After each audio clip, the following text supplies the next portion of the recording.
ഇന്ന് തന്നെ ഡൗൺലോഡ് ചെയ്യൂ. കാണൂ നിങ്ങളുടെ ഫേവറേറ്റ് ഷോസ്. എനിക്ക് എന്റെ മകളെ സ്നേഹിക്കാനോ ലാളിക്കാനോ അവൾക്ക് വാത്സല്യം കൊടുക്കാനോ സാധിച്ചിട്ടില്ല. പക്ഷേ അവൾക്ക് ഞാൻ ദൈവമായിരുന്നു എന്നും. രാഷ്ട്രീയ പ്രവർത്തനവും ഒരു മന്ത്രിയുടെ തിരക്കുള്ള ജീവിതവും. ഇതിനിടയ്ക്ക് എന്റെ മകളെ എനിക്ക് സ്നേഹിക്കാൻ കഴിഞ്ഞിട്ടില്ല.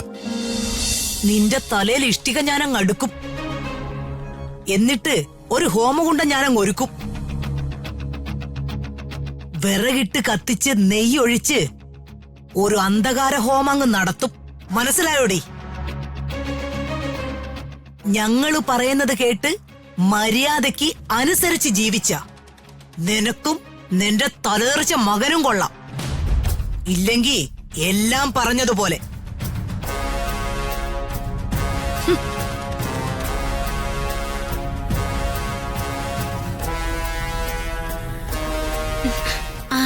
എങ്ങനെയുണ്ട്?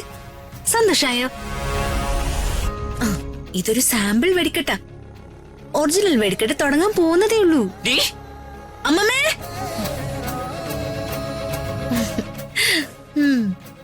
വിറച്ചു പോയല്ലേ? കുടിക്കാൻ വെള്ളം വേണോ?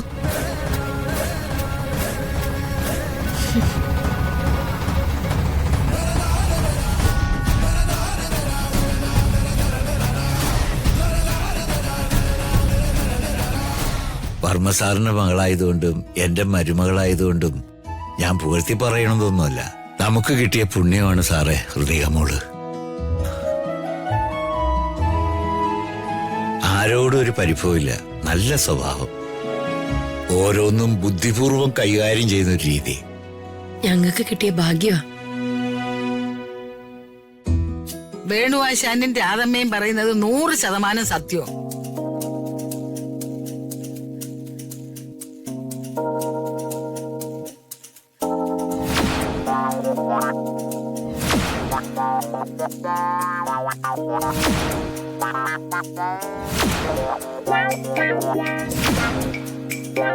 എന്ന് വെച്ചാ ആരെന്ത് ഉടായ്പ കാണിച്ചാലും അവരെ പിടികൂടുകയും ചെയ്യും, കൈകാര്യം ചെയ്യുകയും ചെയ്യും. അങ്ങനെയല്ലയോടാ ജയചന്ദ്രവർമ്മേ? ജയചന്ദ്രവർമ്മേ, ഇതെന്ത് പറ്റി? ഈ തള്ളയുടെ തലേ ദത്ത പറഞ്ഞു കാണും. ഇവൻ പണ്ട് സ്കൂളിൽ കളിച്ചിരുന്ന ഒരു നാടകത്തിൽ ഇവന്റെ പേര്, അന്ന് അതില് ഇവന്റെ പേര് ജയചന്ദ്രവർമ്മ എന്നായിരുന്നു.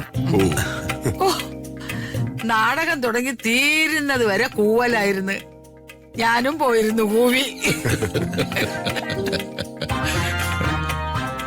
ഞാൻ പണ്ടു മുതലേ കാണുന്ന ഒരു സ്വപ്നം ഉണ്ടായിരുന്നു. എല്ലാവരോടും പല പ്രാവശ്യം പറഞ്ഞിട്ടുള്ളതാ, എന്റെ മകന്റെ ഭാര്യയായി സൽസ്വഭാവിയായ ഒരു രാജകുമാരി വരുമെന്ന്. എന്തായാലും ആ സ്വപ്നം ഫലിച്ചല്ലോ. എന്റെ ഹൃദയമോള് ഒരു രാജകുമാരി തന്നെയാ.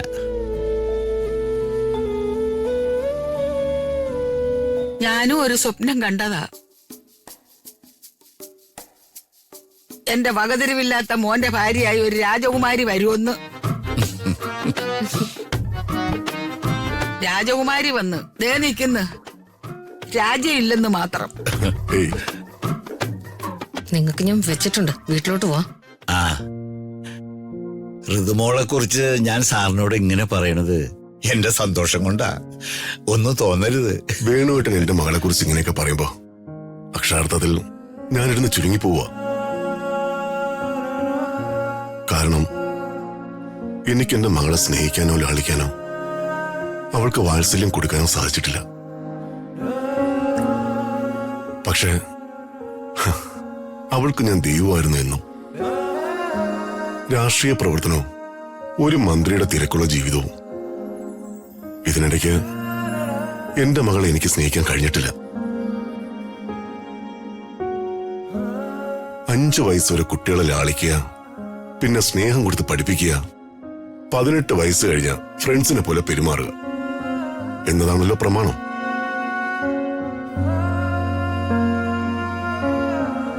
മകൾക്ക് കൊടുക്കാൻ പറ്റാത്ത സ്നേഹത്തെ പറ്റി ഓർത്ത് ഞാനിപ്പോ വല്ലാതെ ദുഃഖിക്കുക വേണോട്ടാ. അതൊന്നും സാരമില്ല സാറേ. അതൊക്കെ സാറിന്റെ തിരക്കൊണ്ടല്ലേ?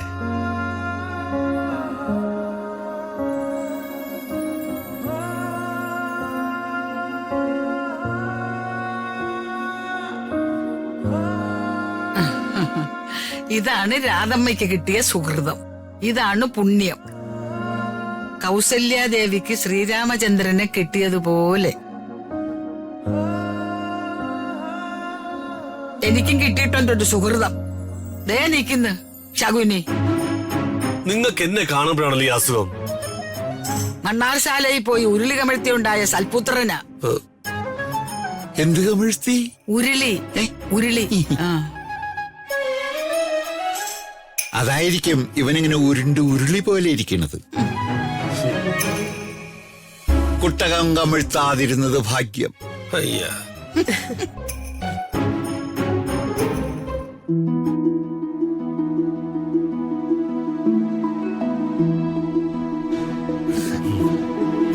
രാജു, നമുക്കൊന്ന് വീട് വരെ പോണല്ലോ. എന്റെ ലാപ്ടോപ്പ് എടുക്കാൻ മറന്നുപോയി. അതുകൊണ്ടൊരു അത്യാവശ്യമുണ്ട്. അതിനെന്താ, പോവാ മേഡം. ഇനിയെങ്കിലും ഈ മാഡം വിളി ഒന്ന് ഒഴിവാക്ക് രാജു.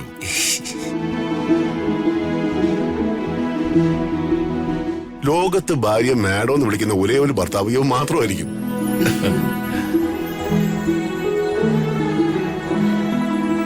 എന്നാ ഞങ്ങളങ്ങോട്ട്. ശരി മേഡം, പോ. അമ്മേ,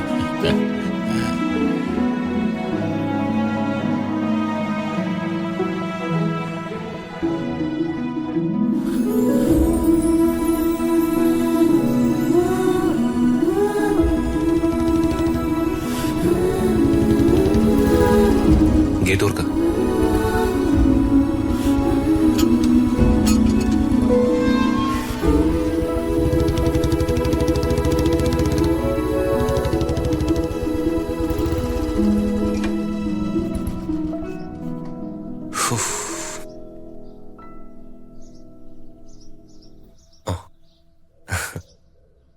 മേഡം, വേഗം പോയിട്ട് വാ, ഞാൻ വെയിറ്റ് ചെയ്യാം.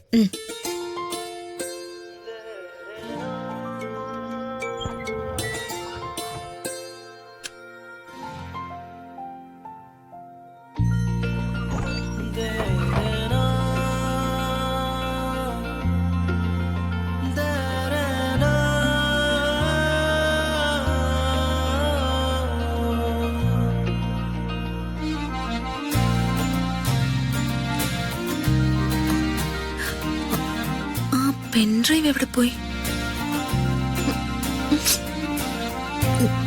ഇവിടെ വച്ചിരുന്നതാണല്ലോ. ഇവിടെ അത്